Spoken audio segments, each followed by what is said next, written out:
Welcome in. It is another edition, and I feel like a way too long since edition of the On the Mic podcast. Let's see. Ariel Helwani 2 episodes ago. Misha Tate last episode. Fucking Kelly Murphy now. Sorry, last two guests. It has been way too long. And, the highlight of today was me seeing Izzy and Marvin Vittori, Israel Adesanya, going face-to-face in the hotel lobby. And Izzy saying, "I'm not your friend." Well, this person right here, this girl is my friend, and we've got a shit ton to talk about. Kelly, how are you? I'm doing well. I was a bit nervous. I was like, what, are we not friends either? Like, I didn't know where that was going. So I was like, I can hang up. I don't know. I took some notes for this. I can throw them out if I have to. Yeah, you took notes. You called me out on Twitter, and by the way, doing this while being sick. So A+ to you. Anyone watching this who has seen us do this before, couple of things. One, we're going to try and do this now monthly, if not every little bit more than once a month, but definitely before every pay-per-view. Most of the time you've seen us drink White Claws during this, but because Kelly is sick, we're not going to talk about my bank account, but because Kelly is sick, I decided I'm going to go with water to let her know she's got to be healthy. I'm going with Gatorade. I'm watered out. Okay, I should probably not admit this. I am so ready for Saturday night and to drink on my drink special and my fight night special at my bar, Chasers, for anyone local. The $8 pitchers at Chasers on Saturday for fight night. I want to be hydrated so much this week that I just smooth sail all through Saturday night. When people look at me and go, how are you okay?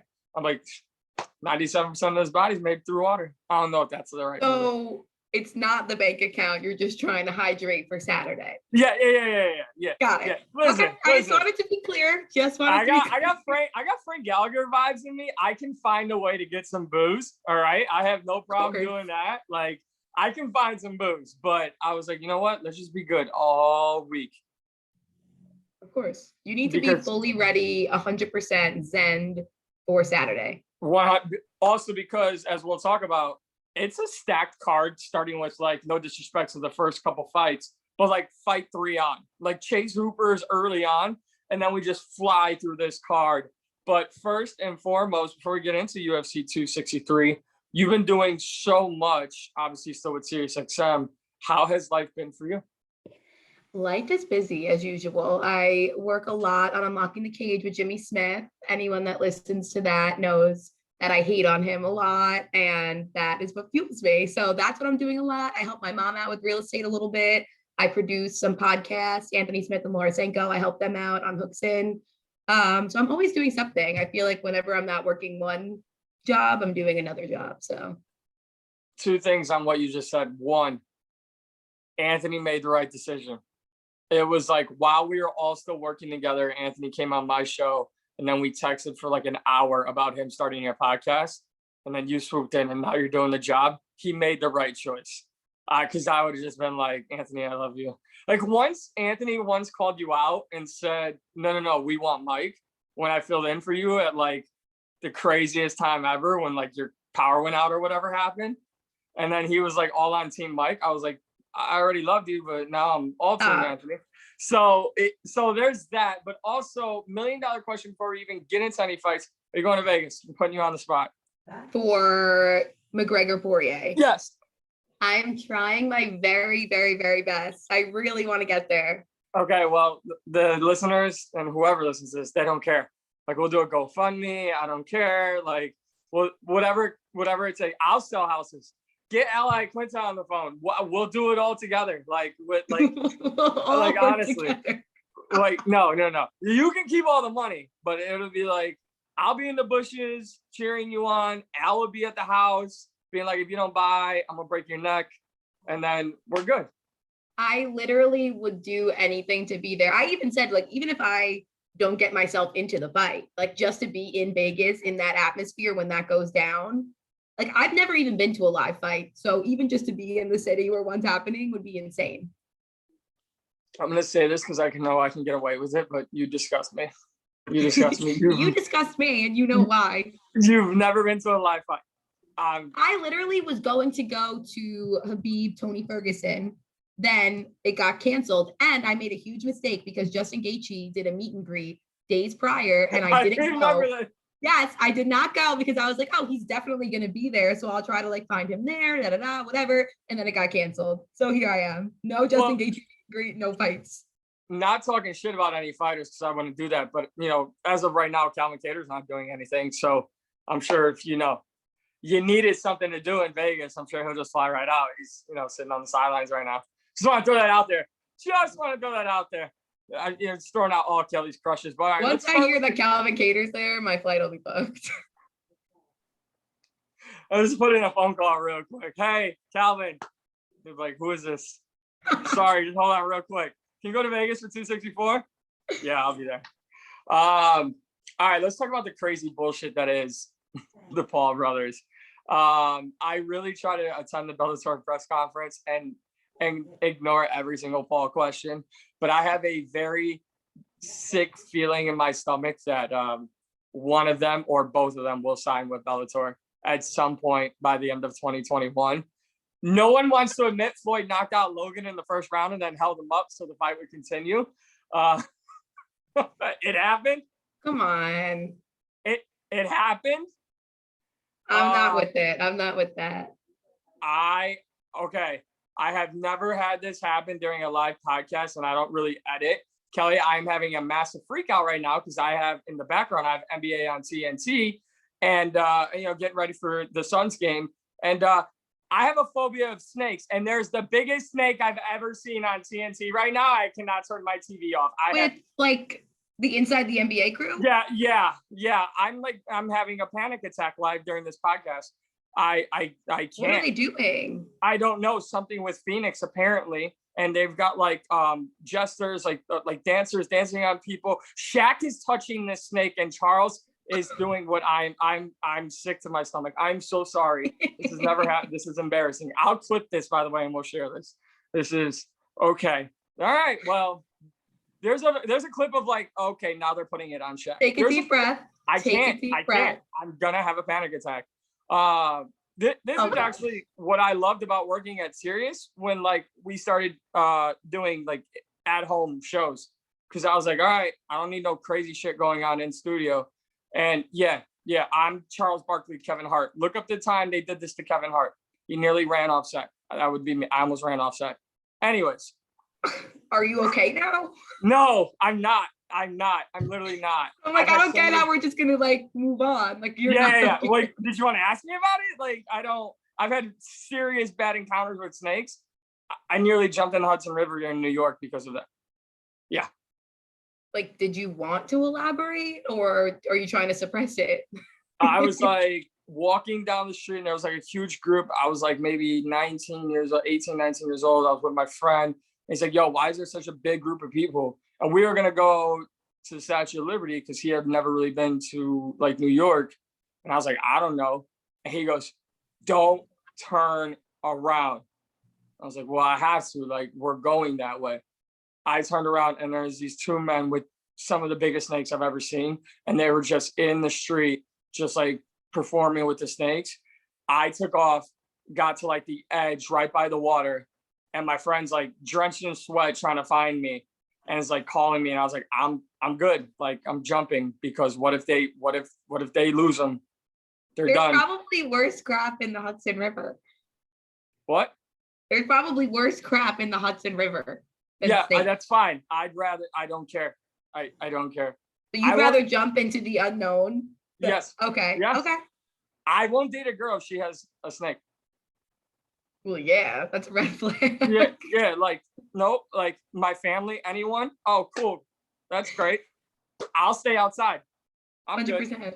Yeah, 100%. I don't do it. Now you learn something about me today, and you can make fun of me for the rest of your life. Say something. It's really something new every day. It really between you and I, it really is.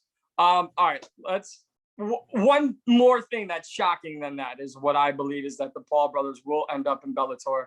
I think that's part of why they signed the Showtime deal. At first, I wanted to say they signed the Showtime deal so that Jake will fight Floyd.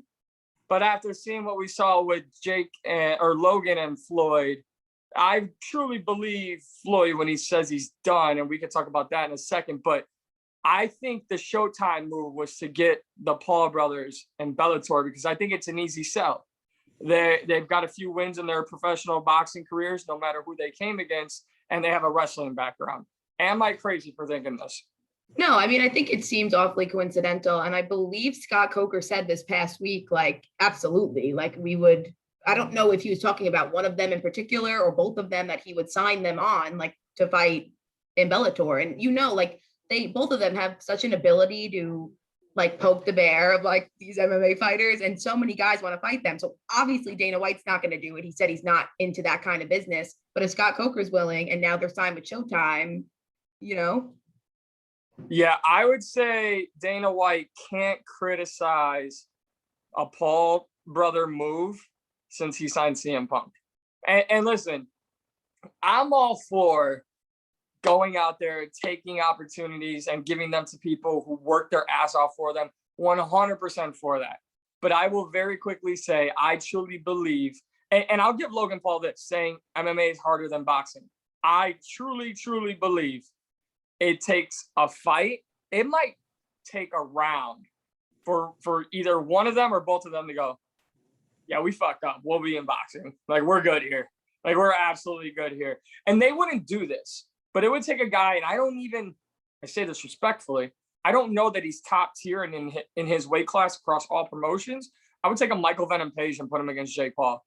And then just how amazing would that be? Like, and then come back and talk to me about what you want to do, Jake Paul. You know what I mean? Like, and I'll say this, I don't really ever want to give a win to either of them two, but I think Logan Paul comes out the biggest winner in, like, this triangle of Jake, Logan, and then obviously Floyd was included, but I really think Logan's the biggest winner right now. Well, I mean, obviously, Jake Paul went into his last boxing match against Ben Askren, who doesn't have hands for shit. Like, everyone knew that. He was no boxer. Like, even in his, like, pre-fight warm-up that everybody saw, I was like, we talked about it on Jimmy Smith's show. We were like, I hope this is a work. Like, I hope he's actually being worse than he really is to try to, like, fool somebody. No, I mean, he was just as bad. And then in this one, nobody expected Logan Paul to last all 8 rounds with Floyd Mayweather, despite the size advantage, like, height, weight, everything, the age advantage. Everyone still thought Floyd would be Floyd and play around for a few rounds and kind of see what he wanted to do, and then ultimately turn it on and knock him out in some way, shape, or form. But Logan Paul lasted all 8, which, like you said, I mean, I hate to give a win to either of them either, but yeah, I mean, I didn't think he was going to last all 8 rounds. I had a tweet ready to send, like, size, like, height, weight, age, doesn't matter if you're not a real boxer. And then I was like, delete. Like, I was like, this just went the distance. Like, are you kidding me? Are you kidding me? So you prepare tweets. Now, I learned something about you today. It was just sitting there. It wasn't even in the drafts. It was just sitting there. I think you prepare tweets. I think during fights you prepare tweets. Sometimes I do. Sometimes I do. That is, I mean, I was going to go on a barrage. And I've kind of told the story. I had one little run-in with Jake Paul when I was living out in the East Coast area through my other job, just because I simply made it very publicly known that even though he was a special guest, I was never going to treat him like a celebrity because he disrespected the sport that I love. And we've seen people die from. And Sure. and I don't want to sound, obviously everyone knows I love Dean Thomas. I have a great relationship with Dean Thomas. He's trained me, a few times. Like, this isn't a Dean Thomas like plug, but I truly do hope Tyron Woodley hurts Jake Paul. I don't mean Jake Paul can never live life again. Like, no, please go on and live life. But get hit so hard. It's like you and I are both known drinkers, right? It's like if we went to a bar, opened our mouth to someone much bigger than us, and got punched in the mouth, we'd be like, I'll probably stop talking shit when I go out. Like, it's just one of those humbling experiences. And that's what I want. I don't want him in a wheelchair eating out of a straw. Like, as much as I would like him to stop talking for six months, I want Tyron Woodley to change that. And I think the weirdest thing is, I think Floyd did that to Logan, even though he was like, oh my God, I went 8 rounds, and props to him for doing that. But I think he kind of like changed that game for him. And I say that because Michelle Joy Phelps, I think she mentioned Adrian Broner after the fight, like it was the last question of the press conference to Logan Paul. And she said that Adrian Broner told her he'd beat both of them. And they're like, who's Adrian Broner? I don't even know who that guy is. And like, whether they were playing or not, like, if you don't know Adrian Broner, you're clearly in the wrong sport. So get this cash while you can get it, build these crazy fights while you can do it. But I do think Jake Paul has bitten off more than he can chew come August.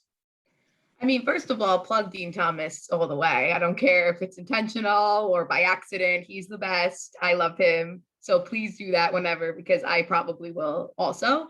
But this is the first Paul brother fight that I'm actually excited for. I was not excited for Jake Paul, Ben Askren for the obvious reasons. Like I said, Ben Askren was no stand-up guy in MMA. And then I wasn't excited for Floyd Logan Paul because I just wasn't. I mean, I didn't think it was going to be competitive. And for what it was 8 rounds, and I still was disappointed. But this fight I'm actually excited for. I mean, even though Tyron is like getting older and has 4 losses in a row, like he's a former UFC champion, you know what I mean? And he has decent hands. Like I want Jake Paul to get knocked out by Tyron Woodley. And since there's an automatic rematch clause in this contract, like I'm sensing that Jake Paul thinks there could be some danger, because why would there was no rematch clause in the Ben Askren contract, you know what I mean? Yeah, no. And I think you guys talked about it, or RJ Clifford and Dean talked about it. There's just a sense of like maybe bringing out the Ferguson, Missouri and Tyron, maybe bringing out the guy who's been boxing for 15 years in Tyron. And I know I know how I am. I don't know if you're the same way, but face-offs and weigh-ins, that shit matters to people like me. So their little face-to-face when he's rapping, I'll beat your ass. Like, no. Like, this isn't a hype. This isn't wolf tickets. We're not selling a fight here, Jake. You've literally gone this far. It's almost to the point of like, you're going to fight with your significant other and say, well, I'll leave your stuff at my house in a plastic bag and you can pick it up. And then you go pick it up and you're like, we'll work it out. And they're like, no, and then it's on the porch and you're like, shit, they're like, I can't work this out. I think come like first, second round, Jake Paul's gonna be like, I can't work this out with him. I might get hurt. And honestly, I hope he gets hurt 2 times in a row. Yeah, I mean, I really hope that's the case as well. And I do think Tyron has, I mean, a much better chance than Ben Askren, like a much better chance. And I really hope that's the case, because somebody needs to get humbled here. And like, it wasn't Logan Paul clearly, because like we both said, unfortunately, he did come out a winner. But I do think it's going to be Jake Paul, and I really hope that's the case. Now, like, what would you, I know we kind of talked about it a little bit, but like, what would you want their roles to be in Bellator? Because we even seen with Bellator, like some young, like premier talent, aka Aaron Pico, lost 2 in a row. Yeah, now he's back on the winning horse, but like Bellator is getting to the point, and I didn't even think I had to say this, but Bellator is getting to the point where like people don't play. Like this isn't like the minor leagues of MMA. Like they're right there. Depending on the division, you can make a case that Bellator has certain better divisions than the UFC and all other promotions. It's just depending on what. Michael Chandler, he came in and started Jan Hooker. Like that doesn't just happen, you know. And almost, and I'll say 99. I'll always say this: he 99% beat Charles Oliveira.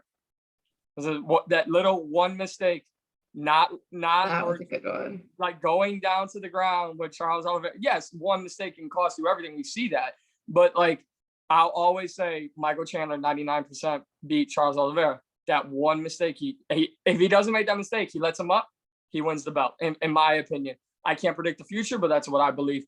So on this Logan Paul, Jake Paul thing, like, do you just want them out as quickly as possible? Because Teofimo Lopez said on your guys' channel, Sirius XM Fight Nation channel 156, I'll still plug it.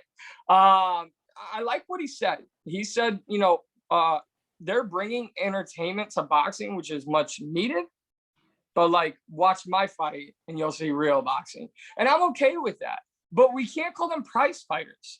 Let's also not call it like MTV Celebrity Deathmatch. Like I want to find like a good middle ground. This isn't like celebrity boxing and it's not prize fighting. It's, you want to sell it as entertainment, sell it as that all day long. I mean, that's what I consider the Paul brothers, entertainers. Like even, I think the numbers came out today. Mike Coppinger tweeted that Logan Paul, Floyd Mayweather generated over 1 million pay-per-view buys on a Sunday night when nobody thought it was going to be competitive. You know, there were a lot of question marks heading into it, and it still generated over 1 million pay-per-view buys, which is insanity. So, I mean, quite frankly, I don't want to see either of them in MMA, but like if it's inevitable and they do sign with Bellator, I'd like them to be in and out as quickly as possible, you know, because I'm a huge MMA fan. I don't want to see them involved. So Come on, like Kelly Murphy at a Bellator press conference. Hi, first question here for Jake Paul. Like, come on.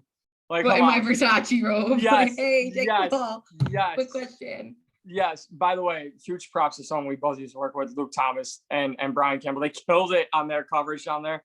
And Yes. never really thought I would have seen Luke in a Versace robe, but pulled it off. I talked to Luke on Monday, I believe. We had him on the show. And when I called him, I was like, you know, I logged on to Twitter, saw you and BC and Versace robes. And I was like, you know, I can't do much more today. Like, this is where I have to draw the line. But props to Luke Thomas as well. He was very impartial on the show. Like, obviously, he works for CBS Sports, Showtime. And he still said, you know, he was like, it was kind of a dud. Like, I can say it. So, good guy. One of the best in the sport. I was going to say that. So, like, the Triller broadcast, no disrespect to Triller, but the Triller broadcast for the Jake Paul fight, absolute shit show. Like, there's no way, there's no nice way to put it. And I think they know that. I think Triller knew that. Let's not put elephants on bikes. Let's put tigers with knives in their paws on unicycles and have them go in the crowd and see who makes it out alive. That's pretty much what their act was. I want to say this though. That Showtime broadcast couldn't have kept it more real from start to finish. Now, I think I'm going to butcher it, but it was Deuce and Mero or whomever they are. They were so entertaining. And props to Mauro Ronaldo, hands down one of the absolute best in the business. But to handle that fight as professional broadcasters, but also entertainers and knowing their target audience, I think they murdered it on the broadcast. And I want to know whether I bought it or not, does not matter. But I want to know, as someone who's sitting down and watching it, and I'll just say that, I want to know that you know this isn't a real thing. I want you to tell me that you agree this is a shit show. And they did. And I think we need more of that. Yeah, I mean, like you said, and I agree with you 100%, the Triller broadcast was an absolute mess. It was probably the worst broadcast I've ever heard. But this Logan Paul Floyd Mayweather broadcast, like, there's a fine line. And I think they walked it really well of, like you said, you know, treating it as like entertainment for what it was, but also being professional in a way. Like the Triller broadcast, I didn't want to listen to. I just did because I was with people and we had it on. This broadcast, I didn't mind listening to at all. Yeah, I was just a little upset Showtime didn't have a Bieber performance, but outside of that, I think they knocked it out of the park. Now, I will say this, and when I say I want more of it, I mean, like, come July 24th or whenever that fight is scheduled, and I think we do get it in MMA, and we'll get to UFC 263 here, but I think more so on boxing, like the right story needs to be told. So in July, when Deontay Wilder and Tyson Fury fight for a third time, I need the broadcast team to tell me that, one, this fight should not be happening. Yeah. Two, Deontay Wilder should have gone about it a different way. And then, yeah, they're going to call the action correctly. But I think so much of broadcasting is telling the story the right way. And I know he gets a lot of shit on social media, but like that's part of what has made Joe Rogan great for so long. He's not going to give you the life and details of every single person. John Anik definitely does that a little bit more. But I think Joe just tells you exactly what's going on. That's why I fell in love with him. When Mike Goldberg would be like, oh, he caught him with a left. And Joe would be like, well, actually, it was a right jab. And then the takedown, but the left did hurt. And it's like, oh, all right, now I understand what's going on. I just think, especially in boxing, there needs to be more clarity. If you're going to do these entertainment shows, like, please tell the story the right way. I mean, it's very sad and frustrating that we're in a world where these like Jake Paul, Ben Askren, Logan Paul, Floyd Mayweather fights are getting made and not like the actual real fights that we want to see. Oh, like Anthony Joshua, Tyson Fury? Who wants to see that? Yeah, Who cares about that? Nobody at all. Okay, last Paul question. Sure. Did you like the gotcha hat thing? No, I despised it. I said on Jimmy Smith's show, I was like, you know, for a fact, there's going to be merchandise of this, right? And he was like 100%. And I refreshed Instagram and I was like, and there it is. I was like, he just posted the link. this is pathetic and sad, and I'm sure he made a lot of money on it. Yeah, and then props to him on this. Then he gets banned, and he takes down all the gotcha stuff, and then goes to banned. Floyd banned me. Like, I mean, good job, but like, also at the end of the day, I will always feel like a superior man than Jake Paul because I wasn't the one in a pink shirt in a corner of a stadium like garage going, "Got your hat!" with like his. But also, like, if you want a problem, like, stay and have a problem. Like, he did got your hat and like ran away once Floyd advanced. I was like not a good look here. What you just did, like, you got to stay and be ready to like go if you're gonna do that.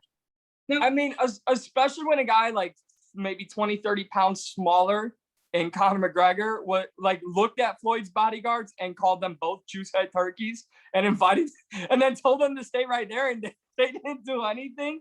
And then like had the Voltron or whatever it was formed around him and didn't do anything. Like bro, you're calling out Conor and then you're running when you run into Floyd. Like, it's just I think if you take out the fan hats and you just watch, no pun intended, if you just like look at it from like a neutral standpoint, I don't know that Jake Paul will ever look good in the world of combat sports. Mm-mm. Like, I mean, before that, what do you mean after the gotcha hat? As if he looked good before it? No, I'm just saying, I don't know if there's ever, like, it was a little funny. I'm not going to lie, but he made it funnier by how much of a coward he looked. And there's no coming back from that. Like, it was not funny. It was pathetic and sad. And he made himself look more pathetic and sad by running away. A grown man saying, I'm going to go take his hat. I don't know if he's a grown man. He's young. But him saying, I'm going to go take the hat off a 40-year-old professional boxer who's undefeated in his career and probably one of the best ever. I'm going to go take his hat. And then 5 minutes later is cowered up in the corner with a high-pitched voice squealing, got your hat. And like realizing he's never hit puberty. It's comical to me.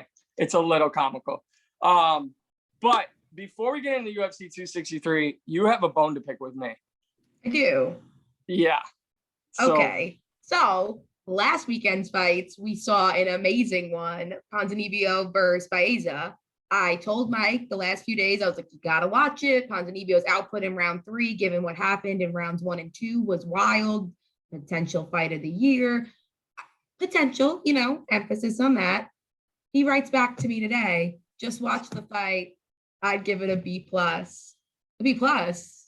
No. Okay. Are you crazy? Okay. So the way at that point on my Saturday, because I kind of let a little loose on Saturday because I didn't respect the fighters on the card. I respected the fighters. I didn't respect the fights on the card.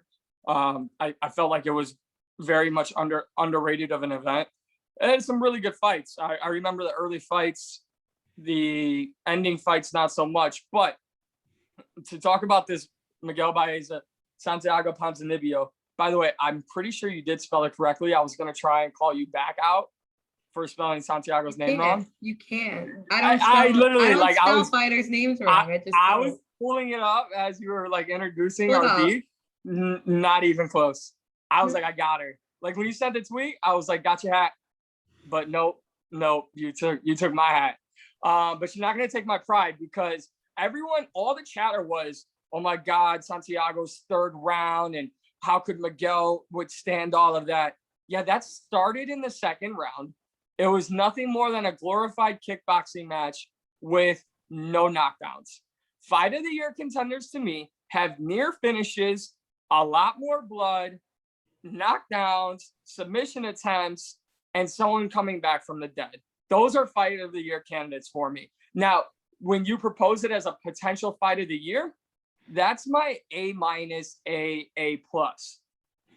That was a B+. That's why I give it a B+. No knockdowns. I will say the last 10 seconds, amazing, great. But Max Holloway, Ricardo Lamas vibes right there.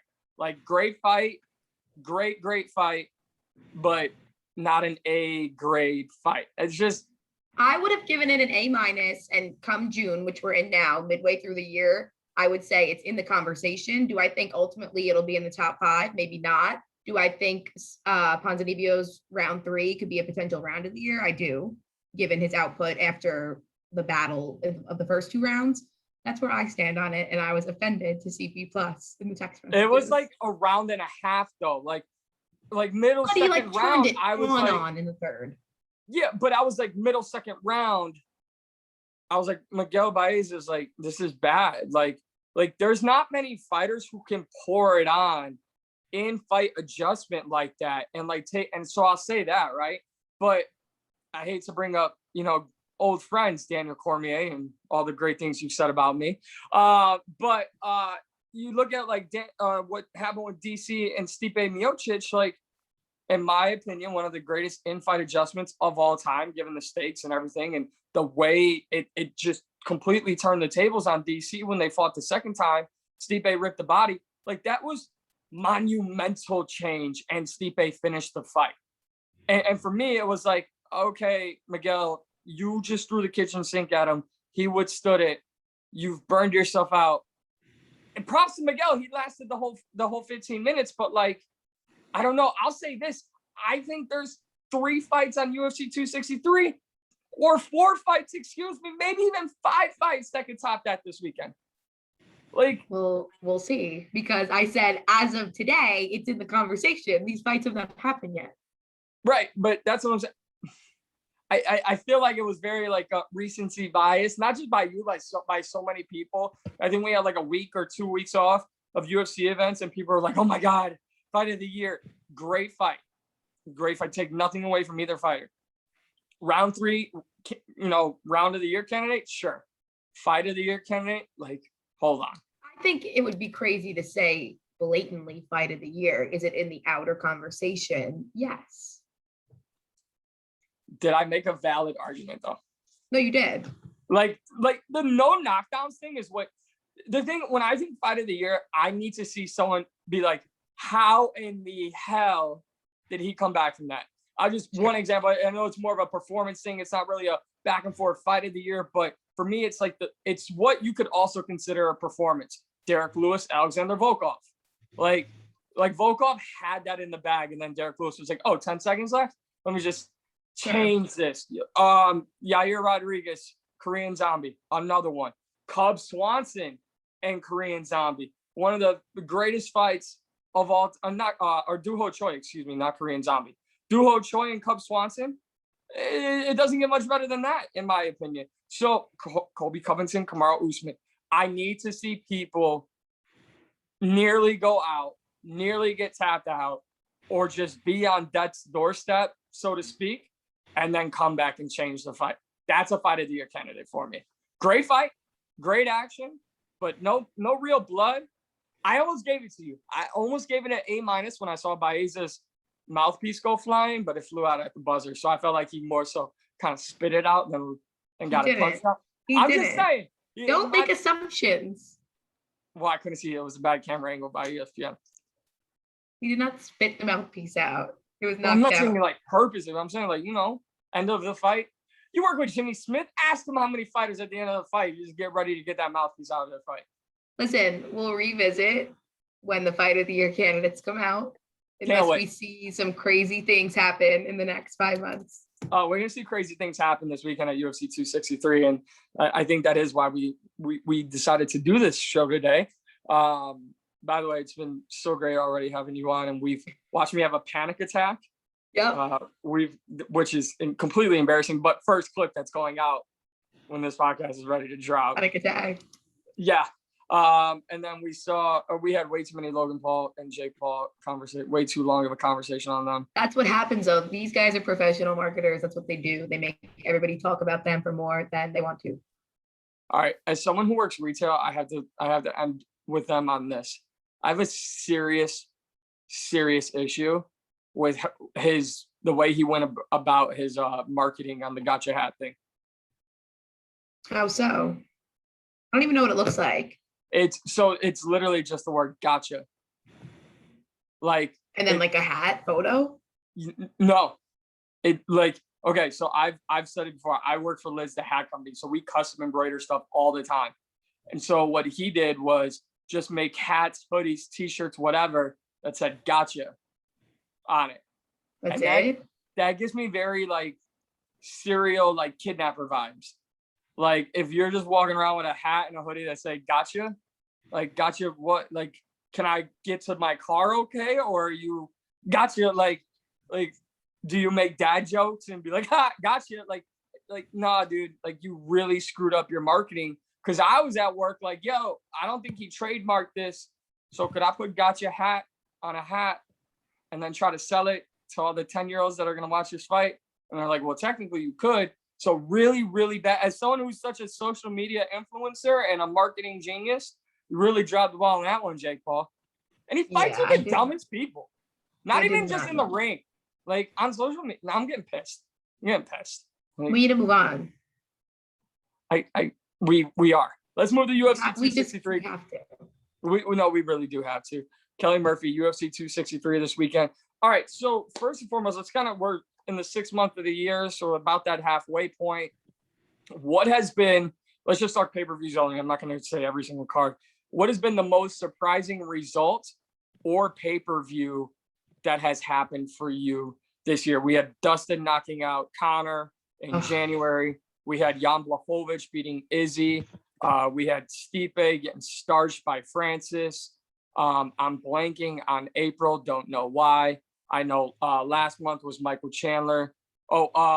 We had Kamaru Usman and Jorge Masvidal. We had Rose Namajunas get her belt back, and Valentina doing what Valentina does in April. And then again, Charles Oliveira against Michael Chandler last month. What's been the one that's kind of stood out to you the most, or the most surprising? I'll say most surprising and I guess most satisfying result for you.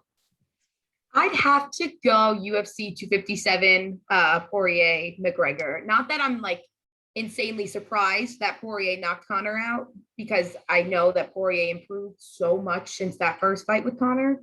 But that was very satisfying for me. I was so happy for Dustin. He so deserved it. And then right before that, though, what did surprise me was the way Michael Chandler absolutely starched Dan Hooker. I'm a huge Dan Hooker fan. And not that I thought it was going to go the complete opposite way. I did not think it was going to happen that fast. Like, I knew Chandler's really good in the first round. So if you can get out of the first round with Chandler, you have a much better chance against him. But for some reason, I was naive and I assumed Dan Hooker would just get out of the first round, and obviously he didn't. So I was like really shocked and then really satisfied from the co-main to the main. I think what we've had, at least on a personal level, we've had these like cards where Michael Chandler, boom, knocks out Dan Hooker. And then personally, it's like, and I love, like, everyone knows me as like this Connor like simp or whatever. And then people are like, yo, are you shocked? Like, I'm so sorry your boy got knocked out. I was like, I told you guys this could happen. Like, I literally told all of you in this bar that Connor could get knocked out. I'm not upset. I'm happy for Dustin. And Sure. Let's run it back a third time. Look at February, Kamaru Usman, Gilbert Burns. I don't think too many people kind of didn't see that one coming. I did like that one. For Kamaru, I thought for like a quick second was in trouble and then turned it back on. I was like, oh, okay. Yeah. And I think that's what a Kamaru Usman does. I don't ever think he's truly in trouble. He just kind of gives that like appearance, like, oh, maybe this is a real title fight. And then in 259, which I thought was the biggest one until 261, we had the 3 title fights. We had Amanda Nunes. We had the DQ with Aljo and Peter Yan. And then we had Jan Blachowicz. But again, another one, I'm like, man, Aljo, like, all right, my guy Aljo got the belt. Amanda wins. And then it's like, oh, well, Jan Blachowicz. But they're giving us these storylines so far this year where, like, it's so crazy that, like, you want to be, whether you're one way or another, like, everybody loves Stipe, but how could you not be so happy for Francis? Like, and then 261, like, BMF champ, and then you're like, oh shit, like, all right, maybe that was a make-believe belt the UFC made up. Kamaru Usman is this good. And we not think the BMF belt was a fake belt the UFC made up? Do you go on social media? Yeah, because there's a lot of people who will tell you, Kelly Murphy, a belt is a belt. And he beat Nate Diaz. It was awesome. And I loved the Masvidal and Nate Diaz fight. I thought it was, I mean, I didn't think the fight was like ultra competitive, but I liked them both and I was excited. But it wasn't a UFC like championship belt. But they were marketing that. And props to them. They were, and honestly, I'd like to see it defended. You know, I like stuff like that. Well, it will be this weekend, and we'll get into that. But like just to that point, right? And then I don't know if there's a single better moment. I hear you on Dustin. I truly don't know if there's a better single moment. And people who follow me on social media know I'm very open about certain things. But when it comes to fighters and mental health and the emotional state of fighters, you couldn't be happier. And I'll try to punch you in the face, not you, Kelly Murphy, but anyone else, for Rose Namajunas.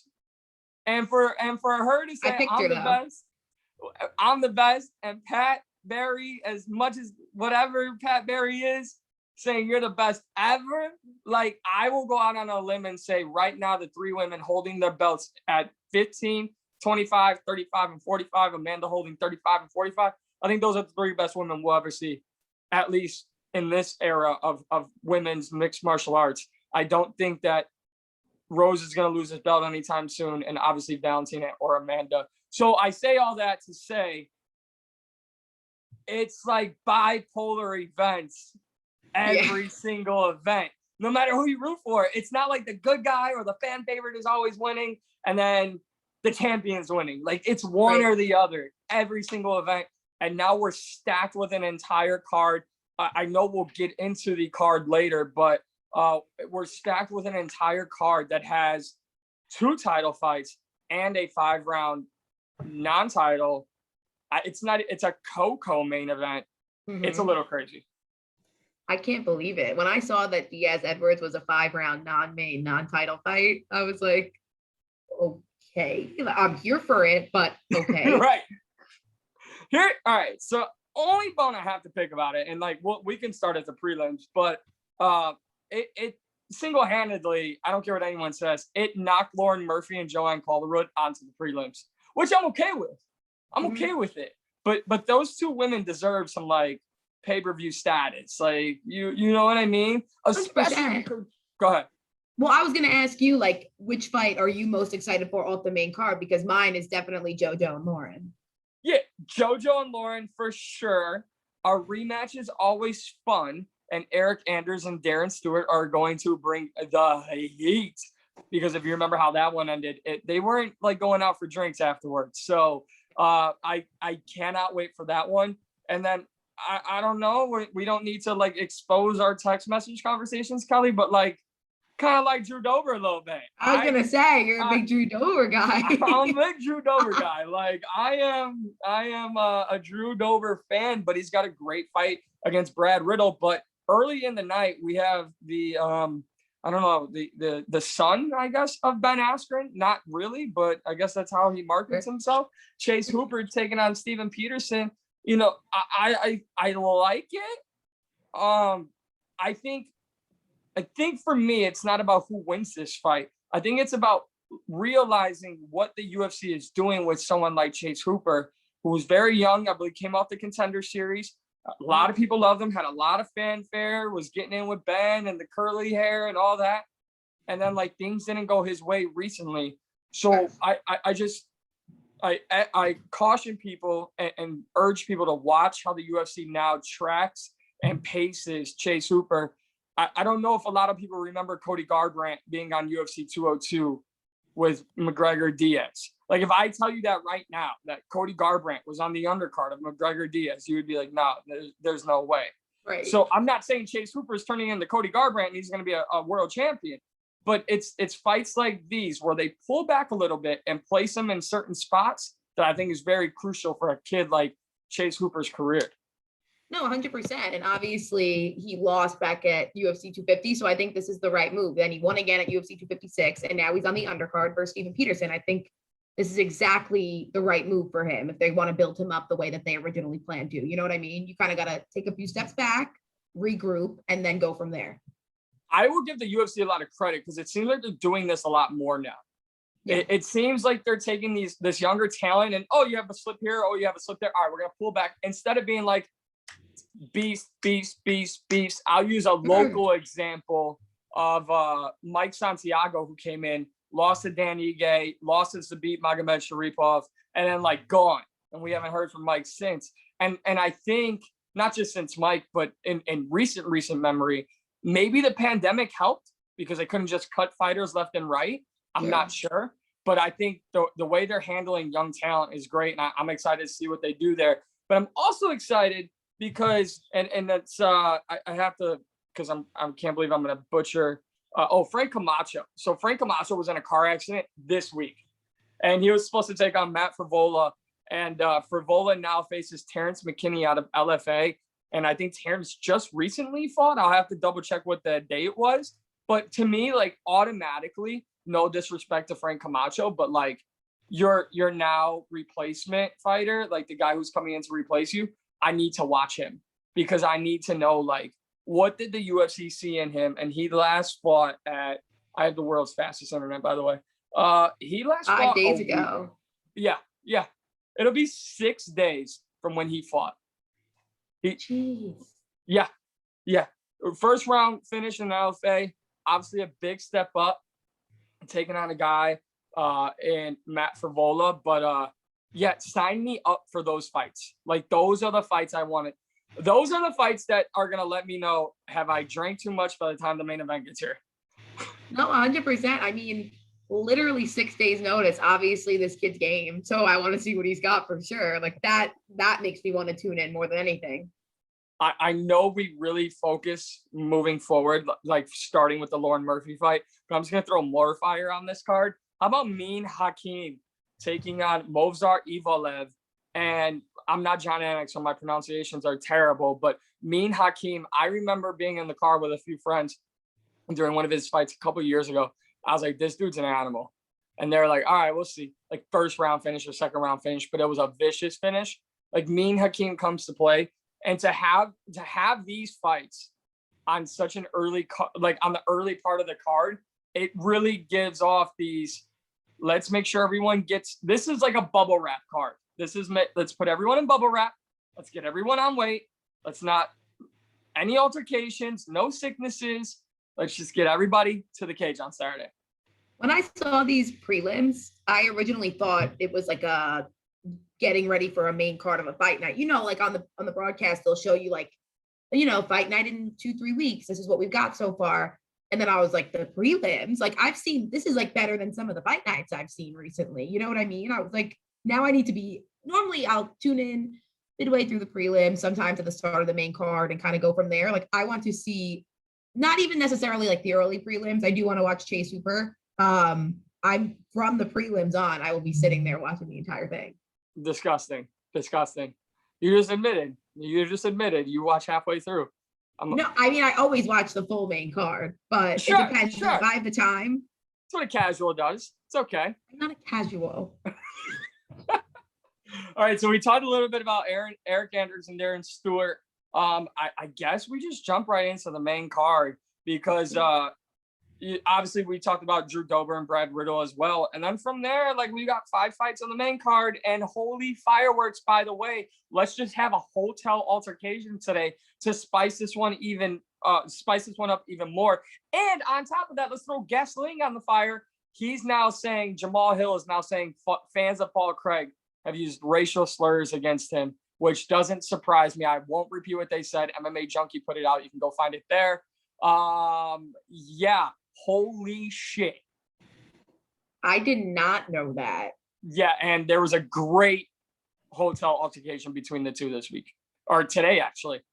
Whoa, I did not know that. I knew they didn't like each other. I didn't know the extent. Shameless plug. I retweeted it. So Twitter at MP2310. Also follow Kelly Murphy at KMurphy25. This is where I wish I was at the Rogan level already, so I could be like, Jamie, pull that shit up. I don't have a Jamie right now, but one day I will. This is like, as much as I like Lauren Murphy as a person, and I almost consider her a friend, and JoJo Calderwood's an amazing fighter. Like, I'm sorry, you do have to take, I'm the biggest Drew Dober fan probably on the face of this earth, but like, sorry, you guys have to take a backseat to this because we're talking about two guys at light heavyweight, which, by the way, is open for business. It is open for business. And Paul Craig, Jamal Hill have an incredible opportunity, not to be a title eliminator or top 5 or whatever it may be, but to make a statement in a division. And maybe I told you I had a lot of hot takes today. The UFC light heavyweight division needs these young fighters to kill each other because they can't have a 37-year-old Jan Blachowicz fighting a 40-something-year-old Glover Teixeira for the next 2 years. It's not going to work. It's honestly terrible for business, and your belt's not going to change hands or deliver exciting fights if you have the old guy fighting the old guy. I'm sorry, it's just not going to happen. No, I completely agree with you. Though I'm really excited for that fight because I do love some Glover Teixeira. Like, what a good guy he is. And obviously I like Jan Blachowicz as well. But honestly, like, let these young guys kill each other and then send the winner off to Anthony Smith and he'll get rid of them too. Yeah, by the way, he's just chilling. By the way, love what he had to say about Ryan Spann. I'm actually writing that story. Great kind of put on notice there by Anthony Smith. But I mean, look at it, right? You have Glover there. You have Yuri at 2. You have Alexander Rakic at 3. Thiago Santos has a huge fight against Johnny Walker. But then what? Mm-hmm. Then you have Dominic Reyes, who, I'll be honest, if anyone is looking at the winner of Paul Craig and Jamal Hill, it might have to be Dominic Reyes. Because when you look at like the top 10 and Ryan Spann obviously matched up with Anthony Smith, that's 6 and 10, maybe a Jimmy Crute, but like, when is he coming back? You know what I mean? Like, that's easy. That's the easiest matchmaking. Oh, we'll put this winner with Jimmy Crute because Jimmy Crute needs a big young fight. Like, I'm actually okay with these young fighters ranked in the bottom portion of the top 15 taking each other out. Flip spots. Go from 15 to 6, 6 to 9. Like, let's figure it all out and let's have the top contenders be the top contenders. Light heavyweight needs this. No, I agree. I mean, like, let's let the younger guys like rock it out at the bottom of the rankings and then test yourself against the elite, who are some of the older guys, and then see where you fall there. If you can beat them, good for you. Take their spot. If you can't, then go back to the bottom or honestly out of the rankings, and then we'll keep going and see who the champion is. That's it. And to be honest, Dominic Reyes should be holding on to that 5 spot, but shouldn't be asking for any favors. What is it now? Three in a row. A brutal knockout. I don't think he should be competing anytime soon after that last loss. But like, to me, this is who he needs to be watching this fight to see who's next, because they'll get a jump in the rankings, and then it's like, oh well, maybe Dom goes up to or goes down to 7 or 8, and maybe one of these two, maybe the winner of this fight of Paul Craig and Jamal Hill go up to 10 or 11. That's the fight you need. And 100%. Maybe for Dom, you want Paul Craig to win because he's more of a ground fighter. And honestly, there's no shame ever in taking somebody ranked a dot below you, especially for Dom Reyes, who's coming off back-to-back losses. Like, he may need like a mental jump even more than the physical. You know what I mean? Like, even if this guy, whoever wins this fight goes up to 10 or 11 and Dom Reyes, they happen to get matched up, sometimes you just need a mental win. So if you can beat him, okay, so what? He's ranked below you. That's a mental win. And then you can build your physical from there and continue to get back to where you were. I'll also take Dom Reyes, Anthony Smith, if Anthony takes care of business against Ryan Spann. I'm just saying. But just putting it out there. You know, but no, so I friendship test here. Were you working with me when Jimmy Smith was hosting and Vasyl Lomachenko was fighting? And I believe it was either Jimmy Crute or Paul Craig were also fighting that weekend. And Jimmy Smith couldn't stop giving me shit because the best pound, it was Teofimo Lopez versus Vasyl Lomachenko. Mm-hmm. And it was either Jimmy Crute or Paul Craig, one of the two. But I would not shut up about that fight. I think it was a Thursday or Friday show. And so I will just say I'm not going to pick who I have or who I want to win. But I love Anthony Smith, so I wasn't upset about him beating Jimmy Crute, although it took away Jimmy's momentum. But like, don't start. Paul Craig, no, but like, I need Paul Craig to rise to the occasion that Jimmy Crute couldn't, because there was a lion in front of him, right? Like, no pun intended, like Lionheart Anthony Smith. There is also one in Jamal Hill, and I don't want to make this a social issue, but when racial slurs are now being like, when that's being thrown out there, Jamal Hill will just, excuse my language here, but this is my podcast, so I can say what I want. Jamal Hill will fuck somebody up. And you're in front of him in the rankings and there's racial slurs and you guys don't like each other. Like, I don't want to say it's the best or most talented division, But I think the UFC's light heavyweight division is one of the hungriest in the entire promotion, and that should make this a firefight. No, 100%. Obviously, the racial slurs, like I had no idea, and that's terrible and disgusting. So that'll absolutely light a fire under Jamal Hill if there was not one already there, which I believe there was. You know what I mean? And he's coming off a really, really, really nice knockout of OSP. So Yeah, I mean, Paul Craig is obviously coming off a win against Shogun as well, but Shogun is way past his prime. I would pick Jamal Hill here if we're making picks. yes, we're gonna make picks. Are we gonna, like, as we talk about the fights, are we making picks, or at the end are we making picks? No, we can make the picks as we talk about the fights. But all right, two things. One, I still owe you because I lost the Fight Island bet. Did. I haven't forgotten about it. I lost a friend that weekend because you can't go back and tell me that Max Holloway lost to Volkanovski on Fight Island. Sorry, you can't do it. You just can't do it. And White Claw Mike had a few things to say to some people, and yeah. So like, I used to have two great friends on the East Coast. I got one, and she's on this podcast. I'm holding it down. You're holding it down. You're 100%. Please, just please. I can't mess this one up. For what it's worth, I would never say to you what I said to them, but I was trying to explain.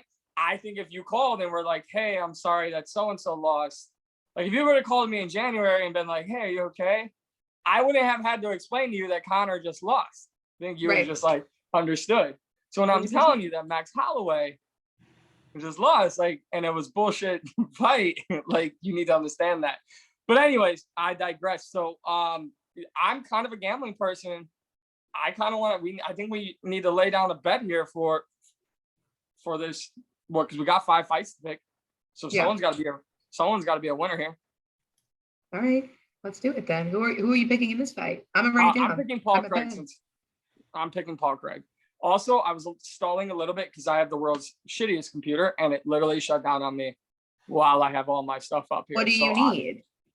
Well, no, I mean, I'm good. It's restarting, but I'm just saying I was kind of stalling there. I need to know do you have a bet off the top of your head? I don't. I wasn't expecting this, and I'm not a betting person. The last time I made a bet was with Jimmy Smith for the NBA Finals, Lakers Heat, and then I backed out. Wow, you're doing great. I backed out of it. I was like, well, no, like too many injuries. Get out of here. What was the bet? I honestly don't remember, but I backed out of it because of the injuries to the Heat, and I was like, not about it anymore. And he was like, you can't do that. And I was like, no, I can, and I am. I'll make it very simple. Are you going out to watch the fights on Saturday? Yes. Okay. So whoever wins the card, I'll just Venmo you enough money for you to buy a shot.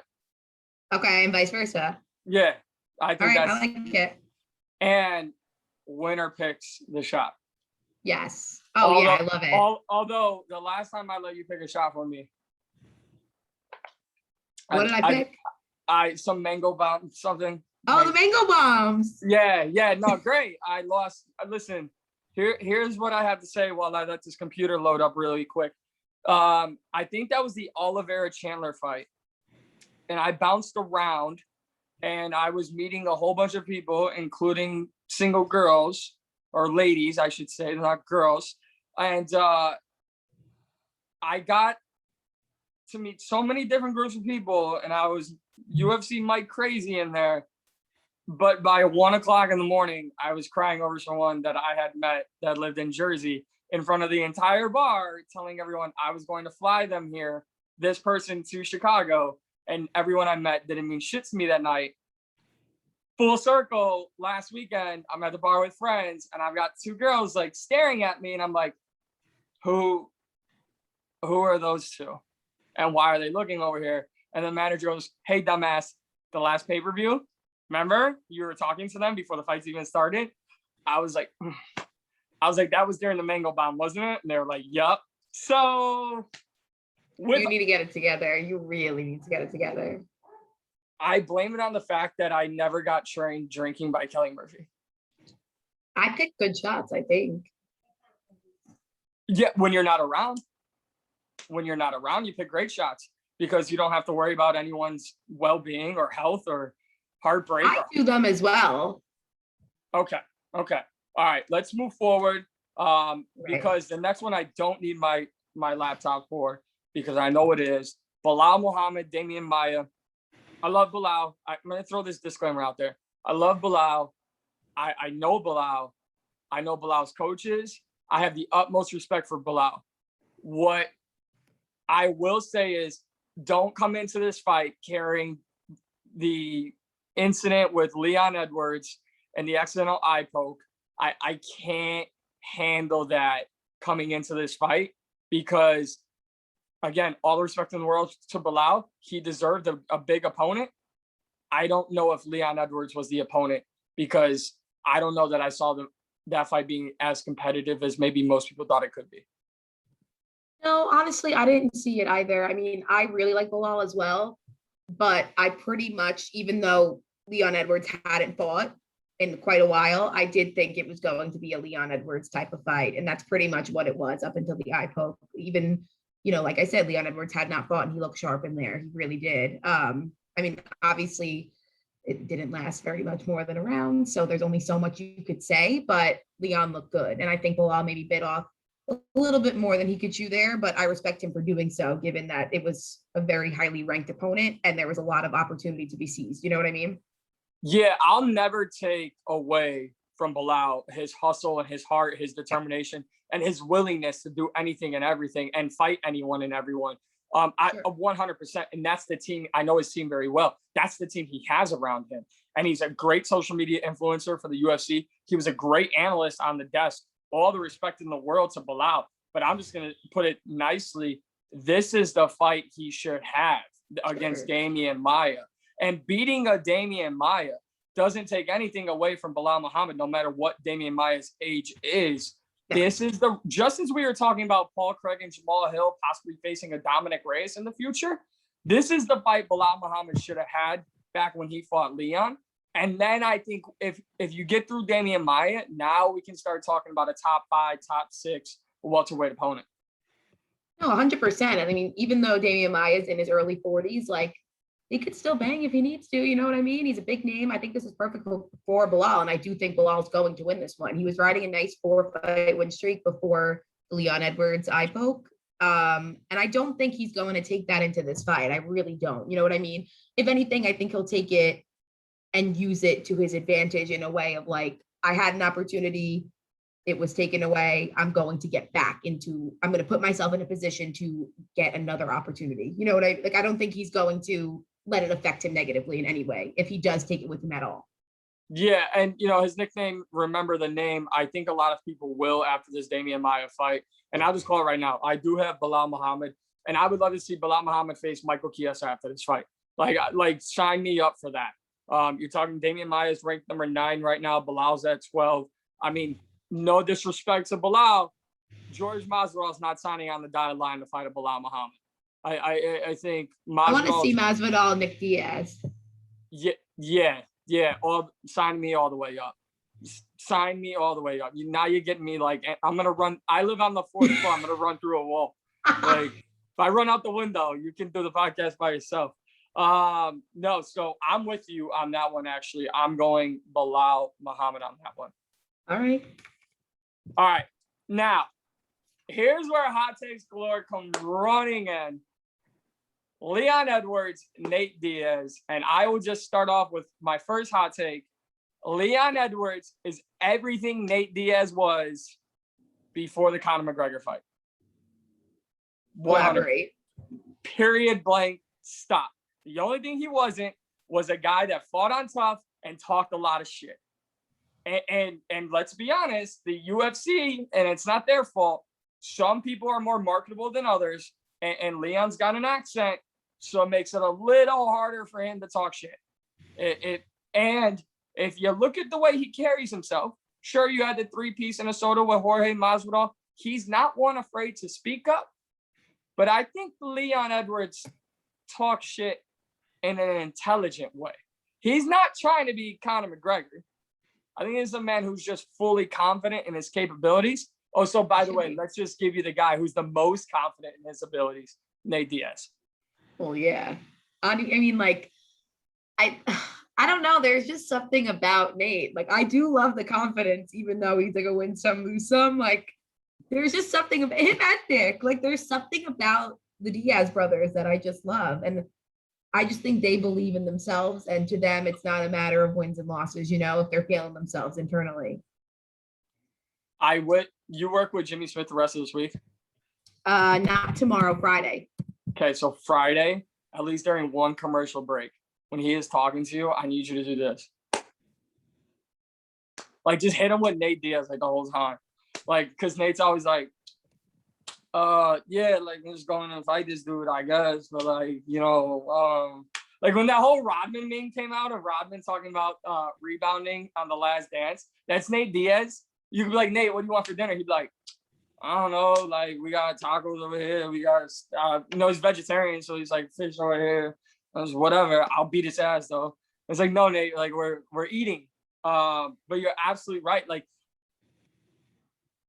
I don't know. Like, okay, Masvidal, that was a great fight. But, and Dana White told Submission Radio that Colby Covington is next for Kamaru Usman. But then the winner of this fight gets the title fight. My first question to you, Kelly, is would Nate Diaz even want the title fight? Because ask Nate right now, and I'm the champion. Oh, yeah, 100%. But I do think that Nate's game for anything. So if he miraculously walks in and beats Leon Edwards and they're like, all right, you got next after Colby, like you wanted, I feel like he wouldn't even know where he was. He'd be like, yeah, I do. Like, if he just walks his way into a title fight, that would be the most Nate Diaz thing to ever happen. They're like, Nate, just sign on the contract. We're like, well, I'll fight this contract right now. Shut up. Like, I feel like that's Nate. Like, but I'll say this. What if Dana White picks up the phone? All right, man, you're going to have Conor or you're going to have the title fight? I don't know. I mean, he was on Sports Center, and I believe this was yesterday, the 8th. And the Sports Center anchor had asked him, like after this, whether it goes your way or not, pretty much, just like looking forward, would you be interested in Conor, Masvidal? I think they said like Kamaru Usman, and he was like, they all sound great. I was like, okay. Like, thanks, mate. Yeah. Like, he was so just like nonchalant. They had asked him about not fighting since 2019. And he was like, I was waiting. It was a super actually like normal answer in the beginning. He was like, I was waiting to get on a good card for crowds to be back. And then he completely switched and he was like, and Leon's on like a nice winning streak and I want to take that shit. I was like, oh, there's Nate. There you are. There you are on Sports Center. The Sports Center anchor was deadpan. He was like dropping F-bombs and the anchor was deadpan. So I know the editor was like, the producer's like, shit. B button, B button, B button. Where'd we get this guy? But all right, so I'll say this because I think I'm kind of already letting my pick be known. Okay. There is a guy who can come off the couch out of nowhere with rankings and superstardom and title fights with it all in reach and just middle fingers to the sky, choke you out, beat you up, laugh at you, point at you. And his name's Nate Diaz. So like, okay, Leon Edwards is my pick. I don't know if there's a better moment in time for Leon Edwards to have this fight. And as a possible warm-up to a potential rematch with Kamaru Usman. And I'm not saying that because of Nate Diaz, the opponent. I'm saying that because of the caliber of the fight.